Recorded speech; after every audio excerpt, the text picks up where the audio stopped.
Hi students, நம்ம last classல civics first chapter இருக்கக்கூடிய 7 2 mark questions பார்த்தோம். இன்னைக்கு இந்த வீடியோ கிளாஸ்ல என்ன பார்க்க போறோம்னா first 2 detail answer தான் பார்க்குறோம். So first ரெண்டு detail என்னன்னு பாருங்க. Explain the salient features of Constitution of India. So இந்தியாவோட கான்ஸ்டிடியூஷனோட salient features என்ன பண்பு நலன்கள் என்னென்ன அப்படின்னு கேக்குறாங்க. இதுதான் first question. Second question பார்த்தீங்கன்னா point out the fundamental rights. So fundamental rights அப்படினா என்ன? அந்த 7 fundamental rights பிரீஃபா எழுதணும். So இது second question. இந்த ரெண்டு question தான் நம்ம கிளாஸ்ல பார்க்க போறோம். So first question பாருங்க. Explain the salient features of Constitution of India. இந்தியாவோட கான்ஸ்டிடியூஷனோட salient features என்னென்ன அப்படிங்கறத first question. இதோட ஆன்சர் பாத்தீங்கன்னா பேஜ் நம்பர் 240 ல இருக்கு. பாருங்க 240 ல salient features of Indian Constitution சொல்லிட்டு 7 பாயிண்ட்ஸ் இருக்கு. இந்த 7 பாயிண்ட்ஸ் தான் வந்துட்டு அந்த क्वेश्चनோட ஆன்சர். சோ ஃபர்ஸ்ட் பாயிண்ட் பாருங்க. It is the lengthiest of all the written constitutions of the world. So வேர்ல்டில் இருக்கக்கூடிய எல்லா கண்ட்ரீஸோட கான்ஸ்டிடியூஷனை கம்பேர் பண்ணும்போது இந்தியாவோட கான்ஸ்டிடியூஷன் தான் வந்துட்டு ரொம்ப லென்த்தியஸ்ட் கான்ஸ்டிடியூஷன். ஸோ ரிட்டன் கான்ஸ்டிடியூஷனில் வேர்ல்டில் இருக்கக்கூடிய எல்லா கண்ட்ரீஸோட ரிட்டன் கான்ஸ்டிடியூஷனை கம்பேர் பண்ணும்போது இந்தியாவோட கான்ஸ்டிடியூஷன் தான் வந்துட்டு ரொம்ப லென்த்தியஸ்ட் கான்ஸ்டிடியூஷன் அப்படின்னு சொல்கிறாங்க. ஸோ அதான் first point. So it is the lengthiest of all written constitutions of the world. So world இருக்கக்கூடிய எல்லா countries-ஓட written constitution compare பண்ணும்போது இந்தியாவோட constitution தான் வந்துட்டு lengthiest constitution. Second point பாருங்க. It has borrowed most of its provisions from the constitutions of various countries. So நம்மளோட Indian கான்ஸ்டிடியூஷனில் இருக்கக்கூடிய எல்லா விஷயங்கள் எல்லாமே வந்துட்டு borrow பண்ணது. என்ன எதிலிருந்து borrow பண்றாங்கன்னு பாத்தீங்கன்னா வேர்ல்ட்ல இருக்கக்கூடிய எல்லா கண்ட்ரீஸோட கான்ஸ்டிடியூஷனை நல்லா படிச்சு அதிலிருந்து borrow பண்ணி அதை சார்ந்து வந்தது தான் என்னன்னு பாத்தீங்கன்னா நம்மளோட இந்தியன் கான்ஸ்டிடியூஷன். ஸோ அதை சொல்றாங்க it has borrowed most of its provisions அப்படின்னா அந்த கான்ஸ்டிடியூஷன்ல இருக்கக்கூடிய ஒவ்வொரு ஆர்டிக்கலும் வந்துட்டு இதான் ப்ரொஃபிஷன் சொல்லுவோம். ஸோ அந்த ப்ரொஃபிஷன்ஸை வந்துட்டு எங்கேருந்து டிரைவ் பண்ணியிருக்காங்கன்னு பார்த்தீங்கன்னா வேர்ல்டில் இருக்கக்கூடிய கண்ட்ரிஸ் சில கண்ட்ரீஸோட கான்ஸ்டிடியூஷன்லேருந்து டிரைவ் பண்ணியிருக்காங்க. ஸோ அதான் second point. It has borrowed most of its provisions from the constitution of various countries. Next பாருங்க. It is partly rigid and partly flexible. So partly rigid and partly ஃப்ளெக்சிபிள்னா என்னென்னு பார்த்தீங்கன்னா ரொம்ப கடினமாகவும் இருக்காது ரொம்ப ஃப்ளெக்சிபிளாகவும் இருக்காது. ஸோ ரொம்ப ஈஸியானதும் ஒன்றும் இல்லை ரொம்ப கஷ்டமான ஒரு ரிஜிட் ஸ்ட்ரக்சர் கொண்டது அது இல்லைன்னு சொல்கிறாங்க. அதான் சொல்கிறாங்க it is partly rigid and partly flexible. Next பாருங்க. It establishes a federal system of government. So federal system of அப்படின்னு கவர்மெண்ட்னு பார்த்தீங்கன்னா கூட்டாட்சி. ஸோ குரூப் ஆஃப் கவர்மெண்ட்ஸ் இருப்பாங்கல்ல. ஸோ அதான் வந்துட்டு federal system of government. So நம்ம இந்தியன் கான்ஸ்டிடியூஷன் என்ன இருக்குது எஸ்டாப்ளிஷ் பண்ணியிருக்கு நம்மளோட கவர்மெண்ட் என்ன government federal form of government கூட்டாட்சி அப்படின்னு சொல்லுவாங்கல்ல அதான் வந்துட்டு federal form of government. So fourth point தான் it establishes the federal form of government. Next பாருங்க. It makes India as a secular state.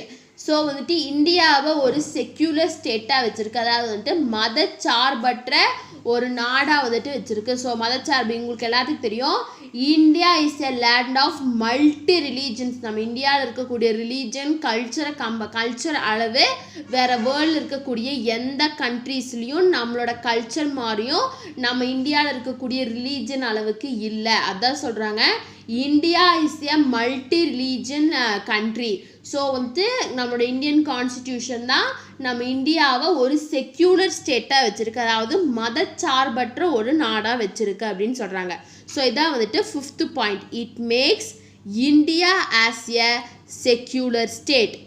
It provides and independent judiciary. So வந்துட்டு இங்கே இருக்க எல்லாத்துக்குமே வந்துட்டு சுதந்திரம் அப்படிங்கிறது இருக்குது. ஸோ அதனால இது என்ன சொல்கிறாங்கன்னா, நம்மளோட இந்தியன் கான்ஸ்டியூஷன் தான் நமக்கு ஒவ்வொருத்தருக்கும் இண்டிபெண்ட் ஜுடிஷியரி வந்துட்டு கொடுத்துருக்கு அப்படின்னு சொல்கிறாங்க. It introduces universal adult franchise and accords the right to vote to all citizens above 18 years of age without any discrimination. So இந்த இந்தியன் கான்ஸ்டியூஷன் தான் எதை இன்ட்ரடியூஸ் பண்ணியிருக்குன்னு பார்த்தீங்கன்னா, யூனிவர்சல் அடல்ட் ஃப்ரான்ச்சைஸை வந்துட்டு இன்ட்ரடியூஸ் பண்ணுது. ஸோ யூனிவர்சல் அடல்ட் ஃப்ரான்ச்சைஸ் அப்படின்னா என்னென்னு பார்த்தீங்கன்னா, அந்த ரைட் படி இந்தியாவில் இருக்கக்கூடிய எல்லா சிட்டிசன்ஸும் அவங்களோட ஏஜ் 18 இயர்ஸ் ஆஃப் ஏஜை கம்ப்ளீட் பண்ணதுக்கப்புறம் அவங்களுக்கு வந்துட்டு ரைட் டு ஓட் இருக்குது, அவங்க ஓட் பண்ணலாம் அப்படிங்கிறத வந்துட்டு சொல்லுது.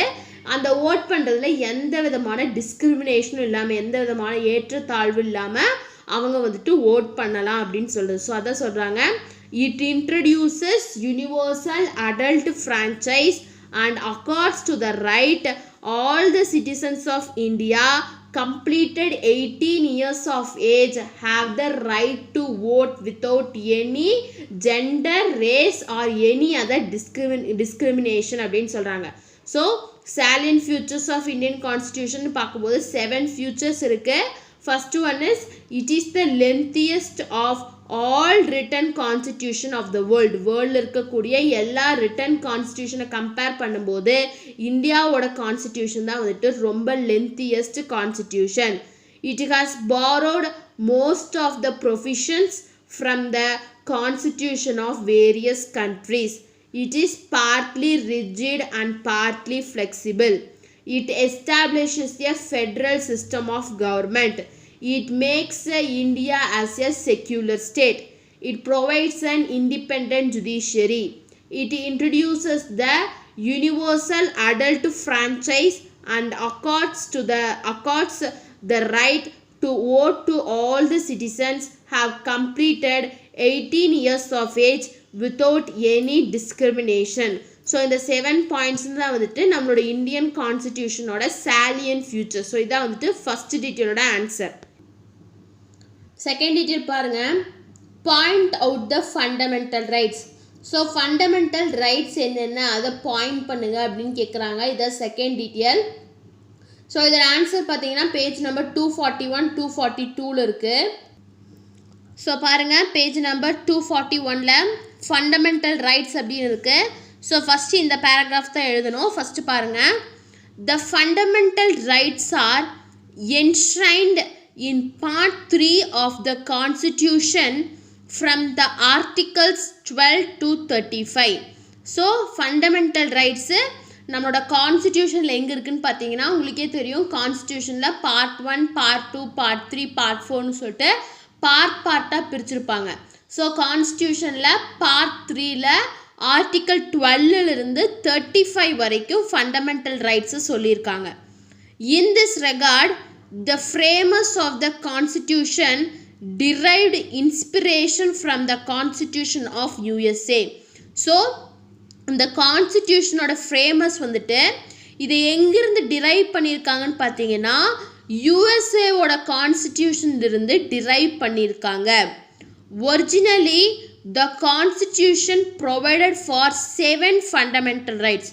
ஸோ ஒரிஜினலாக இந்த கான்ஸ்டியூஷன்ஸ் வந்துட்டு கான்ஸ்டியூஷனில் 7 ஃபண்டமெண்டல் ரைட்ஸை சொல்லியிருக்காங்க. At present they are only 6 fundamental rights. ஆனால் இப்போ ப்ரெசண்ட்டில் எவ்வளோ ஃபண்டமெண்டல் ரைட் இருக்குதுன்னு பார்த்தீங்கன்னா வெறும் 6 ஃபண்டமெண்டல் ரைட்ஸ் தான் இருக்குது. Part 3 of the constitution is rightly described as the Magna Carta of India. So கான்ஸ்டியூஷனோட தேர்ட் பார்ட்டை தான் நம்ம என்னென்னு சொல்கிறோன்னு பார்த்தீங்கன்னா இந்தியாவோட மெக்னா கெராட்டா அப்படின்னு சொல்கிறோம். So third part of the constitution is regarded as the or described as the Magna Carta of India. While fundamental rights are available to all persons, certain fundamental rights are available only to the Indian citizens. So fundamental rights அப்படிங்கிற வந்துட்டு எல்லா persons எல்லா இண்டிவிஜுவல்ஸ்க்கும் இருக்கிறது தான். ஆனால் சில fundamental rights யாருக்கு மட்டும் இந்தியன் சிட்டிசன்ஸுக்கு மட்டும்தான் வந்துட்டு அது பொருந்தும் அப்படின்னு சொல்கிறாங்க. ஸோ ஃபண்டமெண்டல் ரைட்ஸ்னு பார்க்கும்போது ஃபண்டமெண்டல் ரைட்ஸு கான்ஸ்டியூஷனில் 3rd பார்ட்டில் ஆர்டிக்கல் 12லேருந்து ஆர்டிக்கல் 35 வரைக்கும் சொல்லியிருக்காங்க. இந்த கான்ஸ்டியூஷனோட ஃப்ரேமர்ஸ் வந்துட்டு ஸோ இந்த கான்ஸ்டியூஷனை எழுதினவங்க வந்துட்டு இந்த ஃபண்டமெண்டல் ரைட்ஸை எதுலேருந்து டிரைவ் பண்ணியிருக்காங்கன்னு பார்த்தீங்கன்னா அமெரிக்காவோட கான்ஸ்டியூஷன்லேருந்து எடுத்திருக்காங்க. ஸோ ஒரிஜினலாக கான்ஸ்டியூஷனில் 7 ஃபண்டமெண்டல் ரைட்ஸ் இருக்குது. ஆனால் ப்ரெசன்ட் ஸ்டேஜில் வந்துட்டு வெறும் 6 ஃபண்டமெண்டல் ரைட்ஸ் தான் இருக்குது. ஸோ கான்ஸ்டியூஷனோட பார்ட் 3 தான் நம்ம என்னென்னு சொல்லுவோம்னா இந்தியாவோட மெக்னா கெராட்டான்னு சொல்கிறோம். ஸோ ஃபண்டமெண்டல் ரைட்ஸில் சில ரைட்ஸ் வந்துட்டு இந்தியன் சிட்டிசன்ஸ்க்கு மட்டும்தான் அந்த ரைட்ஸ் வந்துட்டு அவைலபிளாக இருக்குது அப்படின்னு சொல்கிறாங்க. நெக்ஸ்ட்டு பாருங்கள், நெக்ஸ்ட் பேஜில் பாருங்கள், பேஜ் நம்பர் 242ல் 6 ஃபண்டமெண்டல் ரைட்ஸ் கொடுத்துருக்காங்க. இந்த 6 ஃபண்டமெண்டல் ரைட்ஸை பற்றி தான் எழுதணும். ஃபஸ்ட்டு ஃபண்டமெண்டல் ரைட் பார்த்தீங்கன்னா right to equality, second one is right to freedom, third one is right to exploitation, fourth one is right to religion, fifth one is cultural rights, sixth one is right to constitutional remedies. So இந்த 6 ரைட்ஸை தான் நம்ம என்னென்னு சொல்கிறோன்னா fundamental rights அப்படின்னு சொல்கிறோம். So first பாருங்கள் right to equality. So right to ஈக்வாலிட்டினா தெரியுது all are equal before law, சட்டத்துக்கு முன்னாடி எல்லாருமே ஈக்குவல் தான், அவன் ரிச்சாக இருக்கட்டும் புவராக இருக்கட்டும் எல்லாருமே ஈக்குவல் தான் அப்படின்னு சொல்கிறது தான் என்னென்னு பார்த்தீங்கன்னா இந்த right to equality. So article 14 equality before law. So article 14 என்ன சொல்லுது ஈக்குவாலிட்டி, ஸோ சட்டத்துக்கு முன்னாடி எல்லாருமே ஈக்குவல் தான் சமன் தான் அப்படின்னு சொல்லிட்டு ஆர்டிக்கல் 14 சொல்லுது. ஆர்டிக்கல் 15 என்னென்னு சொல்லுதுன்னு பாருங்கள், prohibition of discrimination on the grounds of religion, caste, race, sex or place of birth.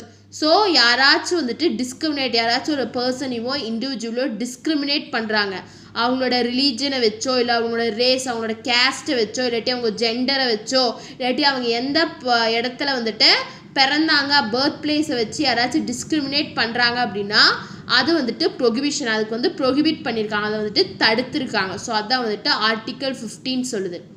Article 16 பாருங்கள், equality of opportunities in matters of public employment.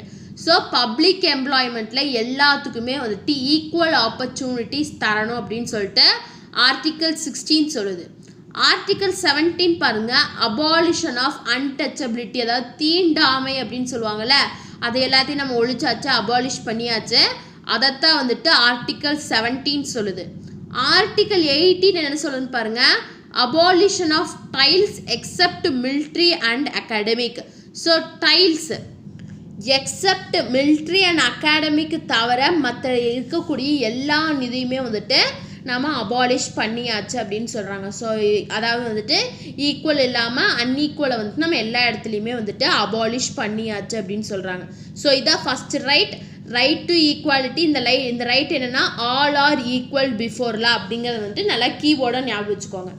Next பாருங்கள் ரைட் டு ஃப்ரீடம். யார் வேணாலும் எல்லாத்துக்குமே சுதந்திரம் அப்படின்னு இருக்குது, யார் வேணாலும் அவங்களுக்கு பிடிச்ச விஷயங்களை செய்யலாம் அப்படின்னு சொல்கிறதா second right to freedom.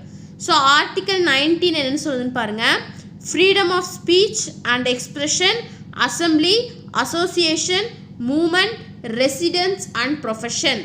So article 19 என்ன சொல்லுன்னா ஒரு இண்டிவிஜுவலுக்கோ இல்லாட்டி ஒரு பர்சனுக்கோ ஃப்ரீடம் இருக்குது. என்னென்னா அவருக்கு பேச விரும்பினதை பேசலாம், அவர் சொல்ல வர்றதை சொல்லலாம், அவர் என்னென்ன எக்ஸ்ப்ரெஸ் பண்ணுறாரோ எல்லாத்துக்குமே ஃப்ரீடம் இருக்குது அப்படின்னு சொல்கிறதா ஆர்டிக்கல் 19. ஆர்டிக்கல் 20 பாருங்கள், protection in respect of conviction of offences. So ஏதாச்சும் தப்பு பண்ணிட்டாங்க அப்படின்னா அவங்கள ப்ரூவ் பண்ணுறதுக்கு வந்துட்டு அவங்களுக்கு ரைட் இருக்குது, அதே மாதிரி அவங்கள ப்ரொடெக்ட் பண்ணுறக்கும் ஒரு ரைட் இருக்குது. ப்ரொடெக்ட் பண்ணுறதும் வந்துட்டு அந்த அவங்க தப்பு பண்ணிட்டாங்க அப்படின்னா அவங்கள அரெஸ்ட் பண்ணவங்களோட ஒரு டியூட்டி தான் அப்படின்னு சொல்கிறது தான் ஆர்டிக்கல் 20 சொல்லுது. ஆர்டிக்கல் 21 பாருங்கள், protection of life and personal liberty. So லைஃபுக்கும் பர்சனல் லிபர்ட்டிக்கும் ப்ரொடெக்ஷன் கொடுக்கணும் அப்படின்னு சொல்கிறது தான் வந்துட்டு ஆர்டிக்கல் 21 சொல்லுது. நெக்ஸ்ட்டு ஆர்டிக்கல் 21A, அது என்ன 21A அப்படின்னு பார்த்தீங்கன்னா கான்ஸ்டியூஷன் எழுதுனதுக்கு அப்புறம் நம்ம ஏதாச்சும் அந்த கான்ஸ்டியூஷனில் சேஞ்சஸ் பண்ணியிருந்தோம் அப்படின்னா அதைத்தான் நம்ம என்ன டினோட் பண்ணுவோம்னா ஏ அப்படின்னு சொல்லுவோம். ஸோ ஆர்டிகல் 21A படி என்னென்னு பார்த்தீங்கன்னா right to elementary education. So எல்லாருமே வந்துட்டு எலிமெண்டரி எஜுகேஷன் வந்துட்டு படிச்சிருக்கணும். ஸோ எலிமெண்டரி எஜுகேஷன் அப்படிங்கிறது வந்துட்டு எல்லாத்துக்குமே ஒரு ஃபண்டமெண்டலான ரைட். ஸோ அவங்க வந்துட்டு கண்டிப்பாக 5th ஸ்டாண்டர்ட் வரைக்கும் படிச்சிருக்கணும் அப்படின்னு சொல்கிறதா, எலிமெண்டரி லெவல் வந்துட்டு அவங்க படிச்சிருக்கணும் அப்படின்னு சொல்கிறது தான் ஆர்டிகல் 21A. நெக்ஸ்ட் ஆர்டிகல் 22 என்ன சொல்லுதுன்னு பாருங்கள். Protection against arrest and detention in certain cases. So வந்துட்டு சில கேசஸில் வந்துட்டு தப்பு பண்ணியிருக்க மாட்டாங்க, அவங்கள அரெஸ்ட் பண்ணியிருப்பாங்க. ஸோ அவங்களுக்கு வந்துட்டு ப்ரொடெக்ஷனை வந்துட்டு தரணும் அப்படின்னு சொல்லுது. ஸோ இதான் வந்துட்டு ரைட் டு ஃப்ரீடம். ஸோ எல்லாத்துக்கும் எல்லா விஷயங்களுக்கும் வந்துட்டு ஃப்ரீடம் இருக்குது அப்படின்னு சொல்கிறதா second fundamental right. Third right பாருங்கள், right against exploitation. So article 23 என்ன சொல்லுதுன்னு பாருங்கள். Prohibition of traffic in human beings and forced labour. So forced லேபர்னால் உங்களுக்கு தெரியும், ரொம்ப அடிமைத்தனம் படுத்தி அவங்ககிட்ட வேலை வாங்குவாங்க, அதுதான் forced labour.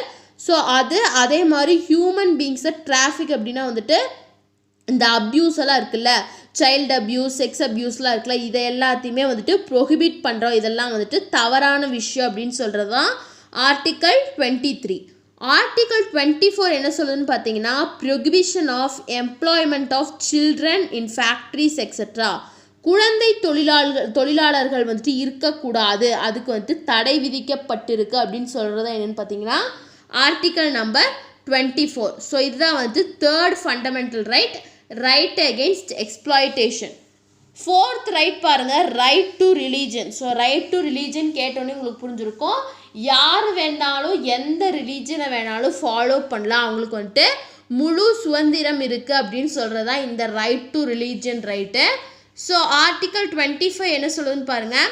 Freedom of conscience and free profession practice and propagation of religion. So ஒவ்வொருத்தவங்களும் அவங்களோட மனசாட்சிக்கு ஏற்றபடி அவங்க எந்த ரிலீஜனை வேணாலும் ஃபாலோ பண்ணலாம், அது அவங்களோட தனிப்பட்ட விஷயம்.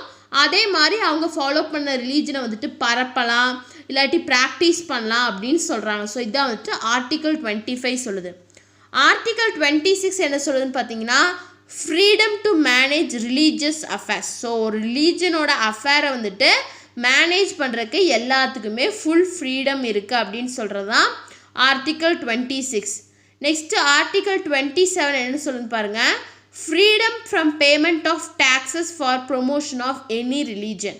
ஸோ ஒரு ரிலீஜனை ப்ரொமோட் பண்ணணும் அப்படின்னா அதுக்கு டேக்ஸ் அப்படிங்கிறது வந்துட்டு தேவையில்லை, அதான் வந்துட்டு ஃப்ரீடம் ஃப்ரம் பேமெண்ட். ஸோ வந்துட்டு டேக்ஸ் கட்ட வேண்டியதில்லை அப்படின்னு சொல்கிறது தான் ஆர்டிக்கல் 28 சொல்லுது. ஆர்டிக்கல் 28 என்ன சொல்லுன்னு பாருங்கள். Freedom from attending religious instruction or worship in certain educational institution.